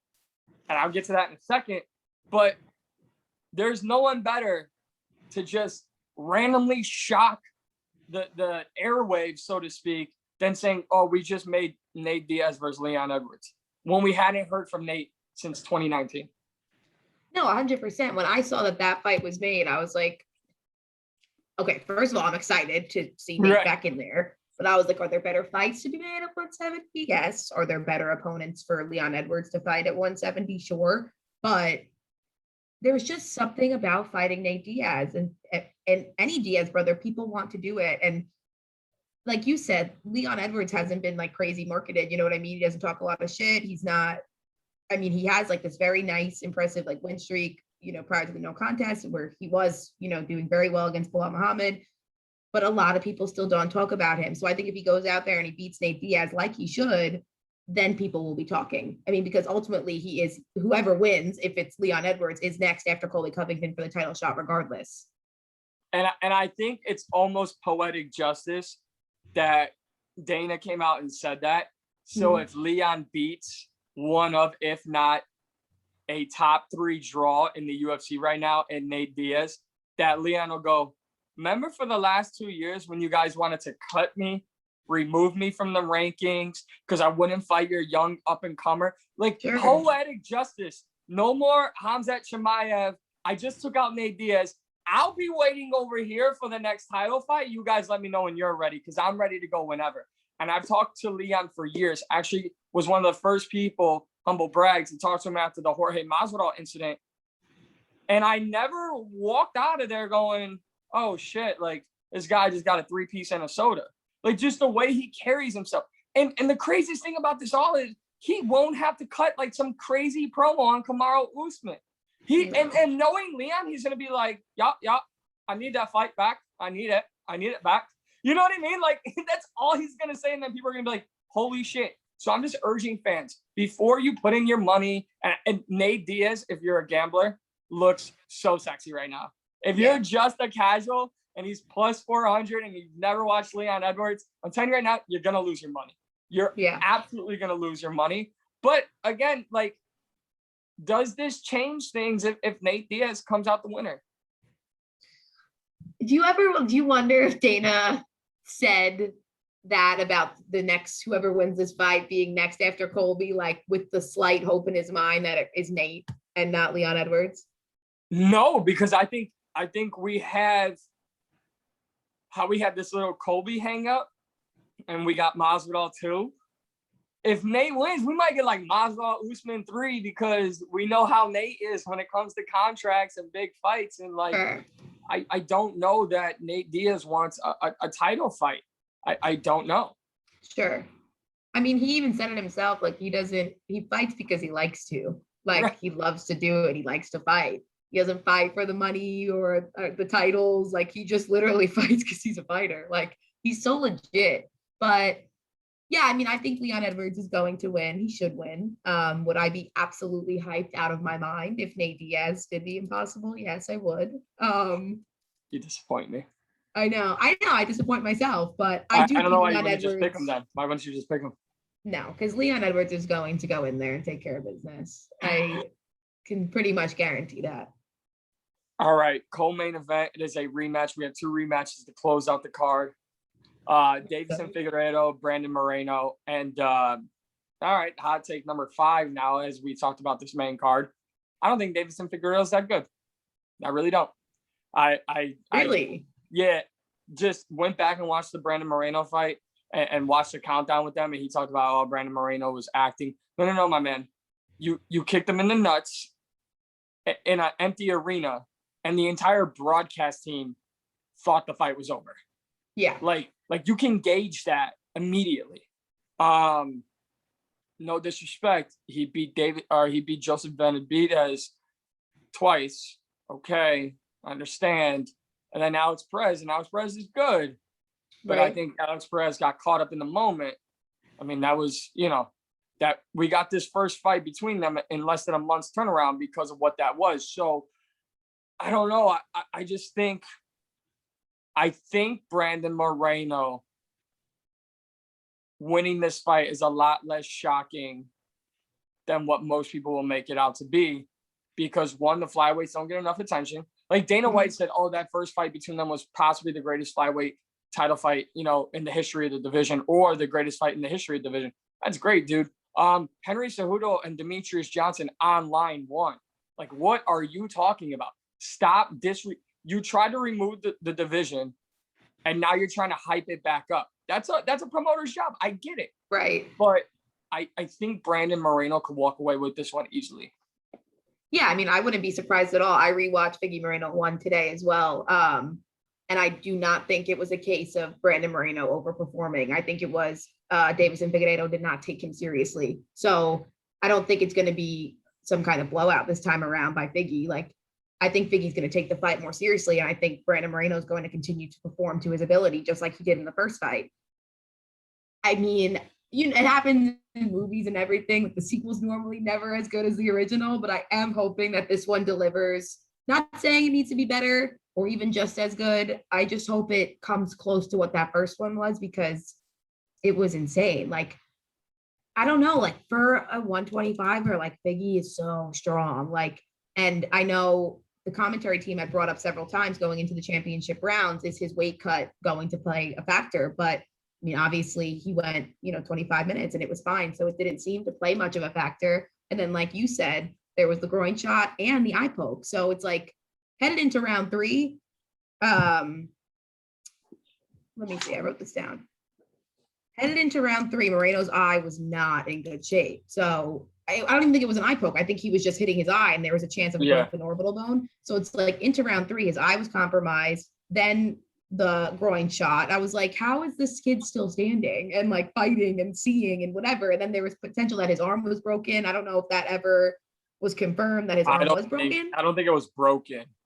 Okay. Yeah. I don't think it was broken, because I think there was talk of maybe they'll get somebody else in there. But when it wasn't broken, I think they're like, all right, we can book this rematch. But to your point, like, and I'll deliver another hot take. Nate Diaz might be the fans' choice to win this Leon Edwards fight, but it's bad business for the UFC if he does. And personally, I do believe it's the same thing with Figueiredo. I'm not saying he's not a great fighter. I'm not saying that. We're talking about a guy who has struggled with his weight multiple times. The fact that at the championship level, for a rematch against a guy who really took you the distance and really battled you for your title, I have to be worried about you making weight. Like, that concerns me. The fact that I need to know that you're throwing out the fact that he oversold groin shots and everything else, like, okay, like, where are you, Figueiredo? Because I'm buying more into your opponent than you're trying to sell of yourself. Like, Moreno's not doing anything except building Legos and smiling all the time. Sure. So I think it's better business for the UFC to have someone who truly will leave his heart in the cage, where Figueiredo, I think, is beating up what's being offered to him. You can't get mad at someone for beating on lesser competition. I don't think this is lesser competition anymore. I don't think it's lesser competition at all. And like you said, the flyweights always go under the radar, but specifically in this fight, everyone didn't even think Brandon Moreno was worthy of being in there. And like I said, I don't think it was a case of him overperforming because he was in a title fight and there was adrenaline. Brandon Moreno's game, like, he deserved to be in there. Obviously, he showed it. He can eat Figgy shots, and Figgy's a strong 125er. And it was literally a split decision. Like, he's very much deserves to be in there. And like I said, I think Figueiredo's going to take him more seriously this time around. But do I think it's going to be a wipeout? No. Do I think it's very possible Brandon Moreno wins? Yes. Would I be shocked if Figueiredo retains? No. Like, there's a lot of possibilities, none of which would surprise me. Now, I would say this. I think Askar Askarov is number 2 in the rankings, and he's getting very close to a title shot. Mm-hmm. But if Figgy beats Moreno, well, then the UFC has to ask themselves, do we possibly put our first ever non-pay-per-view title fight on ESPN Plus and just call it a fight night? Or do they make a 3 title fight card with Figgy and Askar Askarov? Or does the former 135-pound champion Cody Garbrandt come down like he's been talking about and maybe see a career resurgence at 125 pounds? That, to me, all due respect to Askar, is the best case scenario. Cody Garbrandt comes down and beats Davidson Figueiredo. That's if Figueiredo gets past Moreno. Now, if Moreno comes down and beats Figgy, now we could possibly see a trilogy, and let's welcome Cody to 125 against Askar Askarov. Now you've built up this division. Now you still have Pantoja and Perez and, Brandon Royval, because Benavidez is there, but I don't know what he's going to do. Kai of France. Like, now you're starting to build a division.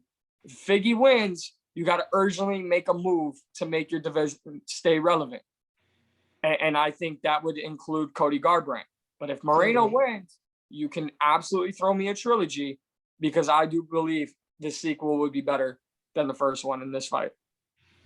I mean, yeah, I think regardless of who wins, flyweight needs Cody Garbrandt. You need that name in there, like, no one was really excited for Figgy Moreno won. And then they turned out a fight of the year candidate. And did it win co-fight of the year with Whaley and Joanna? I think that's what it ended up being. Yeah. So a fight By of the the way, year. fights of the year, not right. Yeah, I mean, that's not undeniable. A+ fights right there, not B+. Right, but that's why this fight is now on people's radar, because they want to see what's going to come out of it after watching the first one. But I think regardless of who wins, you need Cody Garbrandt. So yeah, I mean, if Moreno wins, I mean, it depends though. If Moreno wins fairly easily and quickly, which I don't think that'll be the case, do you want to see a trilogy? No, not if it's a quick one. Okay. Not if it's a quick one. Yeah, no, I'm good on that. But if it's another like war. Yeah. And I do expect it to be another war. With that said, I just want to let the listeners and viewers know, like, this is coming from a TJ Dillashaw fan. She just said a division needs Cody Garbrandt. Like, I am a TJ Dillashaw girl. We could clip the panic attack all day long, but I think I need to personally clip that. You complimenting Cody Garbrandt. That's the new clip coming first. Yeah, no, absolutely. That, like, just play that 24/7. Might just call into Unlocking the Cage and just play that on speakerphone so everyone can hear it, and then they can give you shit. So who are you taking, Kelly?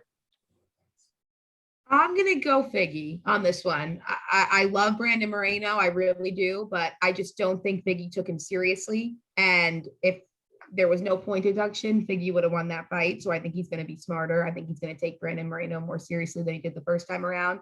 I think Brandon Moreno is going to perform fabulously, just as he did in the first fight, because I think that is his true potential, that he's a great fighter. But I'm going to go with Figgy here.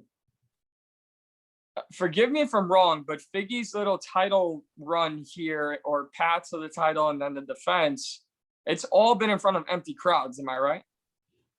I believe so. I believe it was definitely Joe B2 and yeah, the last one.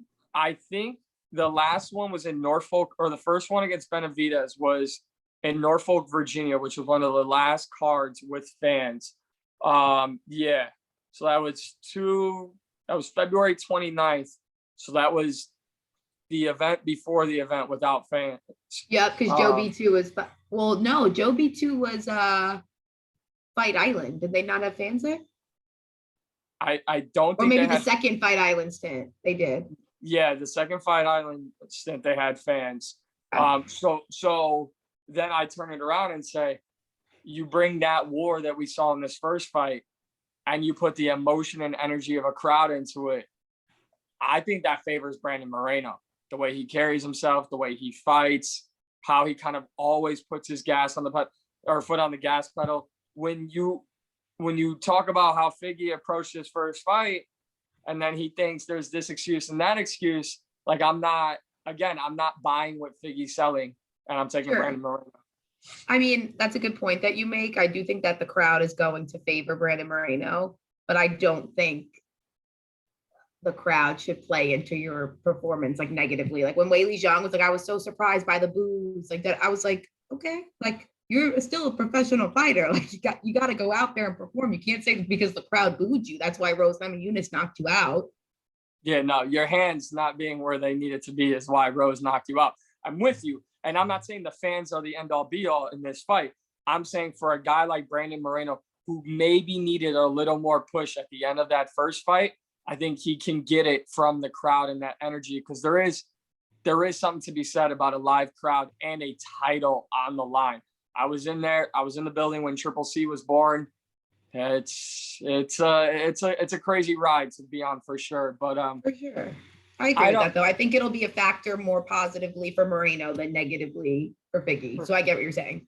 I'm with you. And now the reason I continue to wake up this week, I'm gonna like cheese like a 5-year-old girl. And by the way, like, I'm Italian. Like, I almost feel like I'm gonna get banned from the country. Like, listen, Marvin, great run, my man.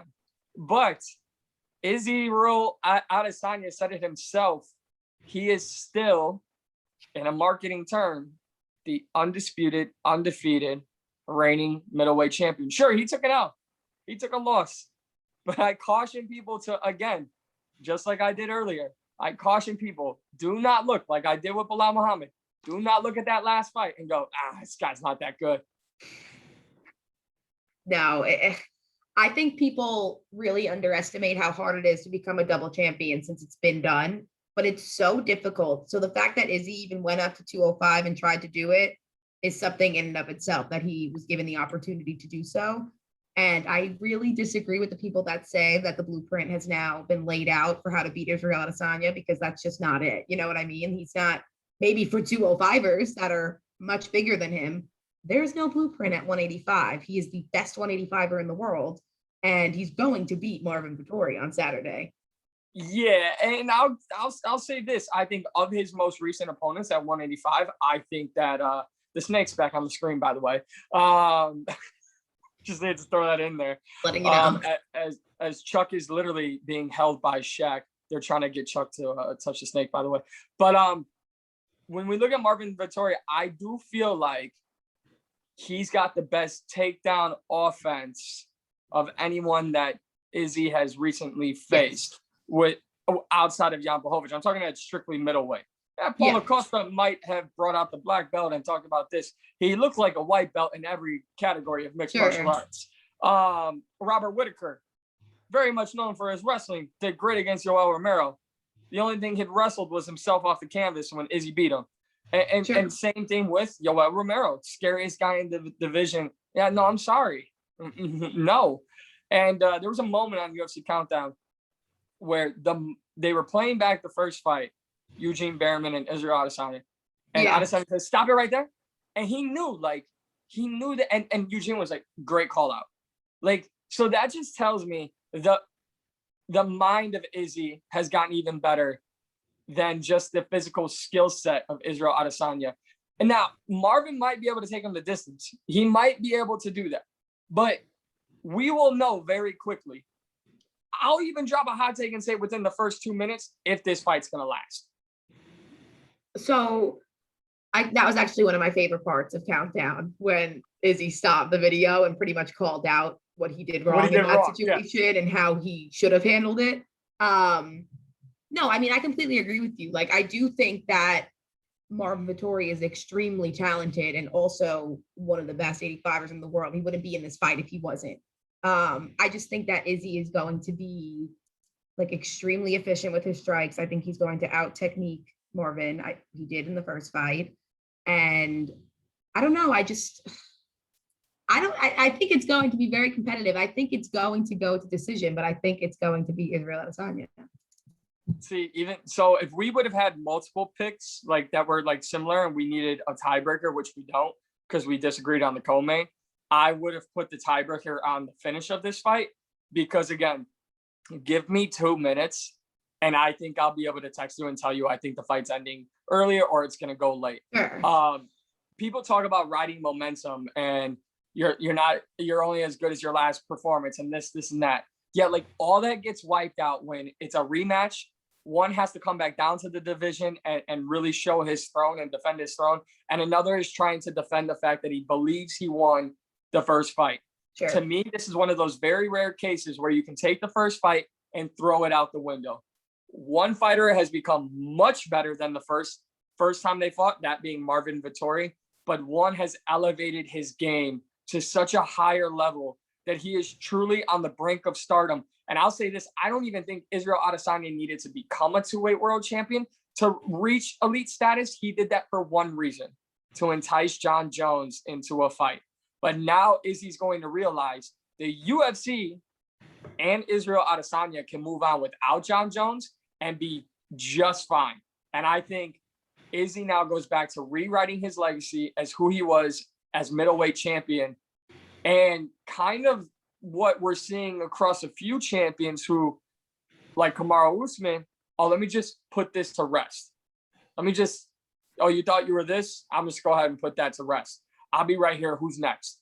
And I truly do think that if Izzy wins, because the one thing people aren't talking about, he went up to 205, but he didn't go up to 205 and do what most fighters do. I think we saw it with Max Holloway and we saw it with Izzy. When fighters make a weight jump up, they should be taking time to prepare their body and get themselves right physically. Max and Izzy didn't do that, and we saw what happened to that. We saw Dustin Poirier took some time. We saw a lot of that. So I think Izzy can and will stay champion for a long time if he beats Marvin Vettori, or when he beats Marvin Vettori on Saturday. No, I think so too. And you're exactly right. Like I don't think Izzy ever lost focus of his title. I think he just wanted to try to go up to light heavyweight and see what he could do there. But now I think he's solely focused now on defending this title. And I think he's going to do just that. And he doesn't need to become a double champ to be this big star. Like, I think he's right there. You know what I mean? Like, people love him. He is the last style bender. Like, he's so cool. He has such a swag about him. He's so talented. And he doesn't have a loss at 85. And I really do think he's going to win this weekend and just continue to build up his star power. I don't think he needs to be double champ to do that. Yeah, and when we talk about his losses in his careers, this man was knocked out, had an oxygen mask on him during his kickboxing days. I think he bounced back okay in his fighting career. I think he's okay with that. I also do think that a former opponent of his is probably in the back of his mind right now, and that's Anderson Silva. He talked about how much Anderson Silva meant to him, as he was coming up as a fighter. And Anderson didn't need to chase the biggest names or fight in multiple weight classes and get 2 belts. Anderson just needed to do what him and George St. Pierre did respectfully, and that was just run through their division no matter who came their way. And I'm no disrespect to Jan Blachowicz, but if a Matt Serra is to GSP, and Jan Blachowicz is the Matt Serra to GSP, and Jan is that to Izzy, that's fine. But I do think that these are one of the rare cases where, because he is such a focused fighter, you don't have to say, I think this last loss is going to hinder him and it may affect him in the cage. Because I'll say this, I think next month when we do this, hopefully in person in Vegas, so figure that out. I will say I have a lot of concern for Conor McGregor, because I don't know which mental side of Conor McGregor we're getting. I don't think I ever have to worry about the mentality of Israel Adesanya. And that little clip, I'm not your friend. Like, the only thing missing from Israel Adesanya right now, we got one. It was when he unified the titles against Robert Whittaker. We're not getting the explosive, like, I go watch him finish Paulo Costa, you're like, what? What did he hit him with? Like the jab, like, or the left hook, like, grazed the top of the head. How do you go out on that? And someone would say that's just the beatdown that Izzy gave him. And I would say you're absolutely right. I think he's just missing that highlight reel finish. And I think Marvin could come in a little emotional, a little energetic. I would hate to see him. But the last point I want to make and get your thoughts on is, he's been there, done that.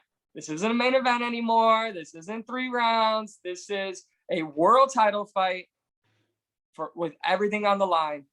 And you can't tell me the guy, when you go back and watch this fight, which I will tomorrow and Friday and Saturday, the guy who fought Kelvin Gastelum, you can't tell me he's not ready for a rematch against Marvin Vettori.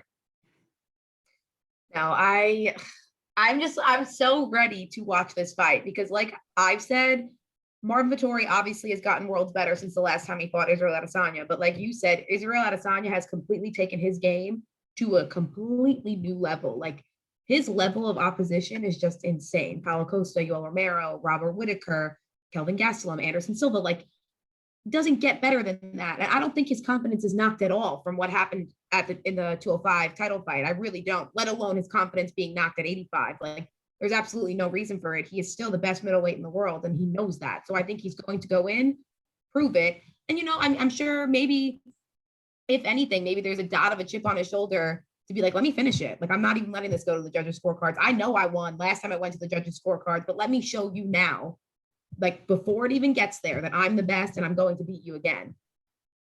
You've got me ready to run through a wall. So you're obviously, yes. Like, I have a different vibe this fight week. And I don't know, I knew talking to you would set it off right. For me, fight week, I guess it really began tonight for me, because watched Countdown today, talked to Kelly Murphy for about an hour and a half, got PFL on Thursday, got Bellator on Friday, UFC 263. Yes, 263 yep. On Saturday. I mean, and by the way, we got Floyd Mayweather and Logan Paul to start my week on Sunday. I mean, the combat sports dream right there. This is a monster week. Like, not only is this card insane, like you said, there's Bellator, but Claressa freaking Shields is making her debut tomorrow, or by the time this comes out, maybe tonight at this point. Like, hello, there's so much going on that I actually forgot Clarissa was fighting. And then I realized it at the beginning of the week and my head exploded. I was like, I don't think I could take this much. There's too much happening. The only thing I'll say about this very quickly for Clarissa Shields and the PFL, you want her to finish the fight any other way than with punches. That's all you want. That's all you want. And you don't want Brittany Elkin to come in and pull off the upset. Maybe they do. Maybe they do. But we know she can punch. We know she can punch. Let me see those high kicks that they teach at Jackson Wink. Let me see that wrestling that they teach at Jackson Wink. Let me see that jiu-jitsu they learn at Jackson Wink. I think Brittany Elkin's a brown belt.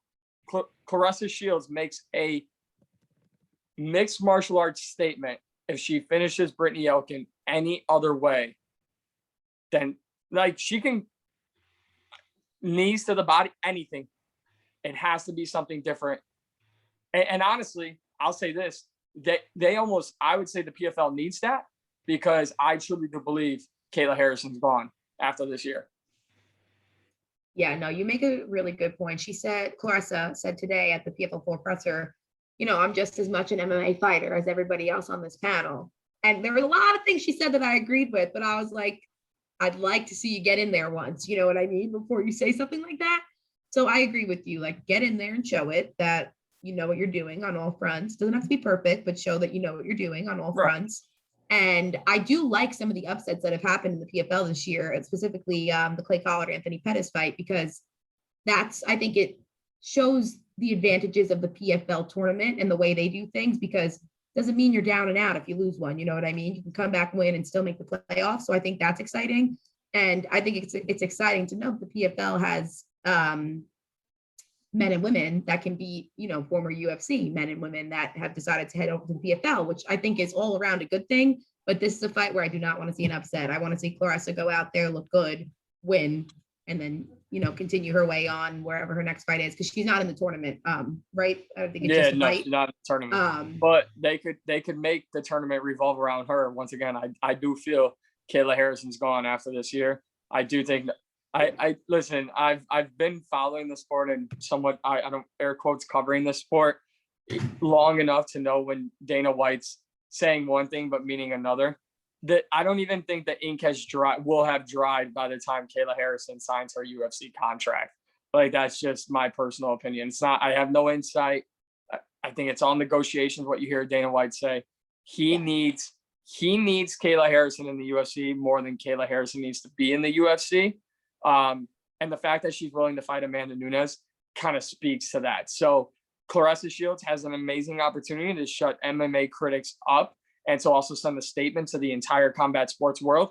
And she has a unique opportunity to become the women's face of the PFL, which likes to sign hefty checks. And she would set herself up for that. But she must also know, if she comes out on top and when this 2021 season is over and they look at 2022, she has to come in there knowing, like, you're not going to run through all your competition. And I think that's why the PFL is the perfect format for her. Whereas last one here, Friday night, Bellator, got to tell everybody, Douglas Lima, and I'm going to butcher his opponent's name, but this is a fight I think everyone has to watch, because Douglas Lima is must-see TV. I was in the building when he knocked out Michael Venom Page, and I was in awe of what I saw, because of what Page had kind of marketed himself and presented himself to be. I thought it was going to be an explosive fight. And then we saw what Douglas Lima did. We saw him go on and become champion. He's fighting out of American Top Team. Yaroslav Almasov, who is 25-0.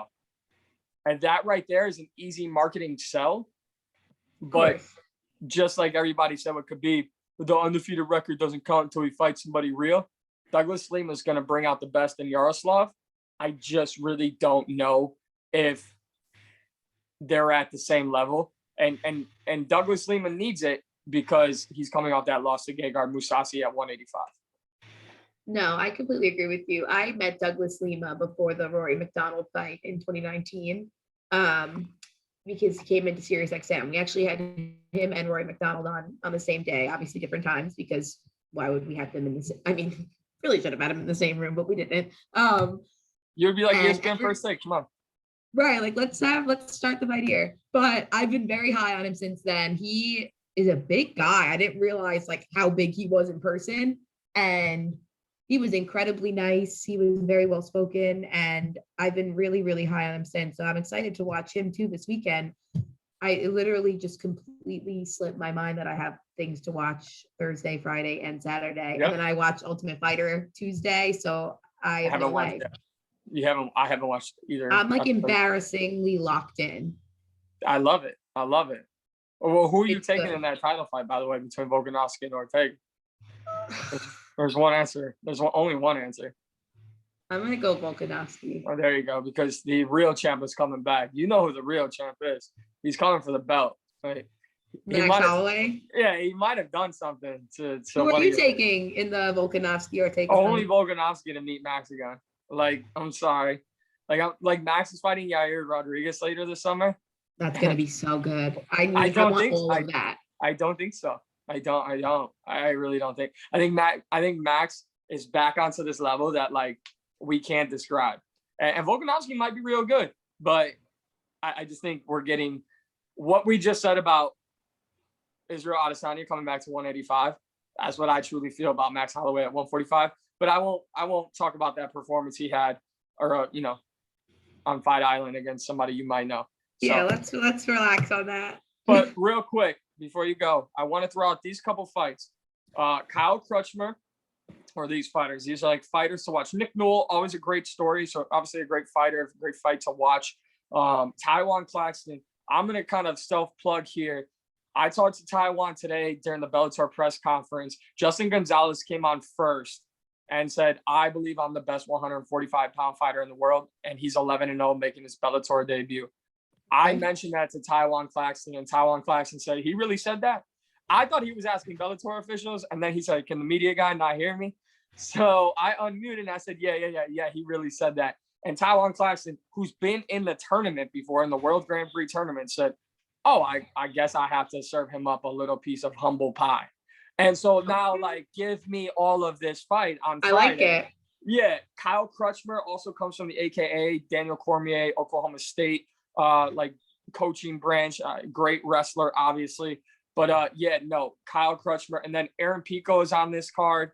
Jason Jackson faces Paul Daly in the co-main event. And I've already talked about Douglas Lima taking on an undefeated challenger. So PFL, you got a little PFL preview from us. Got a hell of a lot UFC preview from us. You are taking Lauren Murphy, correct? I gotta go with my namesake. Are you kidding? I mean, I'm just making sure. So Drew Dober as well? Yeah, I'm gonna go Drew Dober. Obviously, lucky Lauren Murphy. That's my girl, and hopefully she gets herself a title fight. And I'll go Evloev on the featherweight fight, and I'll go Eric Anders in the light heavy fight.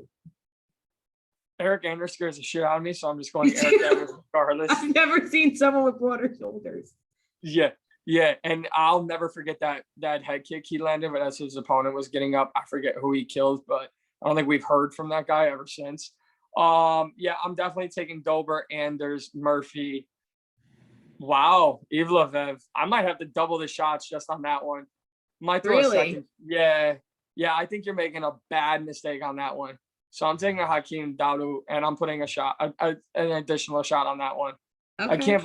I think that that's a little disrespectful. Like that's what that. It is what it is. It's mean, Hakeem. Kelly, you've been amazing. Nearly 2 hours. I'll do this every pay-per-view card with you. Thank you. I know it's late by you. You toughed it out. You were sick. I had a panic attack. Like this is what our episodes can be, Kelly. Just do this with me. I honestly, and we weren't drinking. That's the key here, is that there was no drinking involved. You had a full-blown panic attack. You admitted that you had told people that Connor could have lost, which I didn't think I could have ever heard come out of your mouth. We have shots on picks. Like a lot has happened in 2 hours. Why do you think I left Sirius XM and moved home before that fight? I wasn't willing to say that in studio. I wasn't willing to get called out by Jimmy Smith about that. No shot. Absolutely no shot.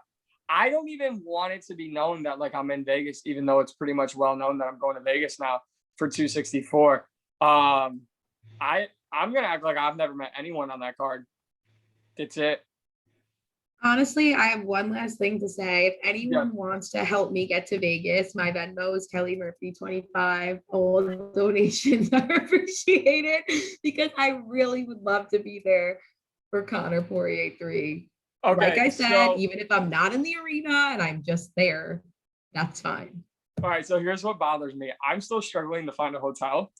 I'm gonna clip that and throw it out there and try to get it promoted like crazy for you, and your Venmo's gonna blow up. Now, if it blows up to the point where like your trip and 7 other trips are paid for, and you don't just give me some of that to put towards a hotel, I'm gonna be pissed. But again, if I was like, hey guys, just really like I've got my flight, I just need a hotel. Here's my Venmo, please help out if you can. I would have people pulling from my Venmo, which has no money in it. And Venmo would be like, hey, we got to shut it down, bro. Sorry. Something sketchy's going on with your account. We got to ban it. Yeah. You're done. And meanwhile, you're going to get like 2 houses paid for and a freaking car, all because you're Kelly Murphy and I'm Mike Pendleton. So we'll take it. I'll take it. This has been amazing. I've had so much fun. You are the best. Although I will say, I do think White Claws would have made this a little more fun. I mean, perhaps for you, since I'm sick, it probably only would have made my life 10 times worse. Well, I'm a great friend, and that's why I didn't drink, because I knew you weren't feeling well. And you're saving your body for Saturday. Yeah. So if everything goes my way, what time approximately will you do a wellness check on Sunday? If everything goes your way. Meaning Izzy, Moreno, Leon, Paul Craig, Bilal, Lauren. I'll go. What's our time difference? An hour. You're an hour behind me? Yeah. All right. I'll check on you at 12 Eastern, so 11 a.m. your time. Ooh. I might be early. Are you kidding? The bar closes at 3. So you'll be sleeping by 3:30? No. What do you mean no? If everything goes my way? I don't want to know. I don't. I'll text you that and you answer me when you answer me. I'm sure you'll get updates. Kelly, you're the greatest though. At KMurphy25 on Twitter. You want to plug the Instagram or no? You don't have to. What is Kelly_Murphy. Yeah, so don't be creepy or we'll send people after you. Not me though, because I'm not gonna get my ass kicked. Trying to defend Jimmy Kelly Smith. Murphy. Yes, Jimmy Smith's got it and Cobb's got it. Please tell everyone over there I miss them. Thank you as always. Let's do it again soon. You're the best. 264 in Vegas. Bye, Kelly. Bye.